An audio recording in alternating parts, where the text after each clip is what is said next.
Welcome back to another episode of The Golden Microphone. I am your host, Sarah Leeper, and with me today I have a very special guest from the Rose Theater, Mr. Michael Miller. Michael, how about you tell us a little bit about what you do, how long you've been working here for the Rose? Yeah, well, and actually today we are over at the Jocelyn Art Museum as a part of one of our camps at the Rose. I'm a teaching artist at the Rose Theater, and we have been doing a partnership program with Ms. Therese and all of our friends here at the Jocelyn, where we actually work on projects related to the art of theater design. So as teaching artists, we teach about theater. Sometimes we're working on special production projects. Sometimes we're out in classrooms. Sometimes we're on stage using props like this as a part of our production. So yeah, that's kind of what our work is all about as teaching artists, is we're teachers and artists. Yeah. All at the same time. Yes. What is special about this camp? Well, what's unique about this camp is, the Rose does a whole variety of summer camps, and the Jocelyn Art Museum also does a whole variety of summer camps. But our work is a little bit different. They really work in the visual arts, and we work in the performing arts. But when you're talking about theater design, and that's scenery and costumes and props, and even getting into lighting and sound effects, those things kind of are in a territory between.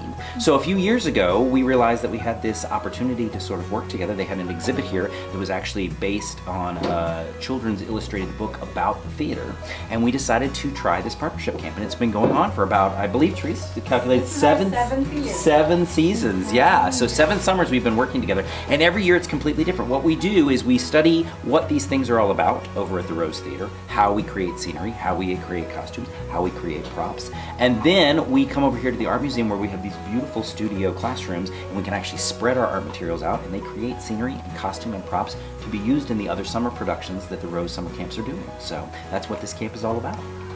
Wonderful. Yeah. Now this camp is so different because kids aren't acting on stage or performing or any of those types of things. It's kind of more of the tech scene, as you said, and the design elements.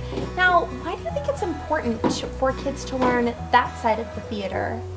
Behind the scenes? Sure. Well, the thing is, theater is a very collaborative art form, and it requires the talents of a lot of different types of artists. And some of those artists are creating visual things that help to bring the stories to life on stage. Some of those artists are helping to create the characters, and even working behind the scenes as directors and choreographers and music directors to shape those aspects of the performance. So the nice thing about this camp is we actually do a lot of the same kind of acting and theater activities, working with our bodies, voices, and imaginations to think about how scenery and costumes and props impact that work that we're doing as performing artists. A lot of that work happens over at the theater, and then when we come over here, they really have to think about the other side of the equation. How do we create the things that will allow the actors to do their job and tell the story?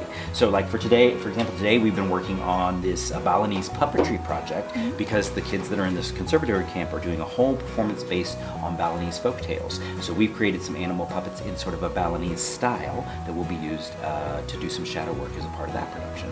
Earlier in the week, we were creating some scenery for Willy Wonka and the Chocolate Factory, and that you can see some of that in the background. It has some bright colors with all those candy colored notions that are inside Willy Wonka's factory. And then we are actually this afternoon going to be starting on a costume project for Alice in Wonderland. So as we talk about how those elements help the actors to do their job, it really gives these guys a chance to think like actors in the morning, and then really come over here and think like designers in the afternoon. Sounds like we are impacting the lives of young kids in the Rose, out in the community, all over the place. So it's been a pleasure talking to you. Yeah, Sarah, thanks so much for coming over and visiting us and bringing your cameraman Alex. That was awesome. And hopefully you guys can stick around and see some of the fun things we're doing this afternoon. All right? Definitely. Thank you so much. Thanks again for tuning in. Absolutely.